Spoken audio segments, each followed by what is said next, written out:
Кога за последен път си почиствахте ушите?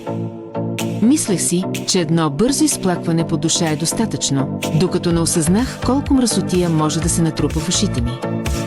Нищо чудно, че понякога ушите ми се усещаха запушени, а слушалките – неудобни.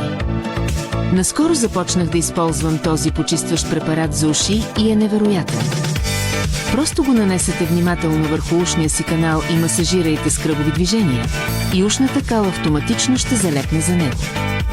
Върхът е направен от мек гел, за разлика от твърдите памучни тампони, така че не е нужно да се притеснявате, че ще си бъркате ухото, дори ако ръцете ви треперят. Резултатите са много забележими. Ушите ми се усещат по-чисти, слушалките са по-удобни и се чувствам по-освежена.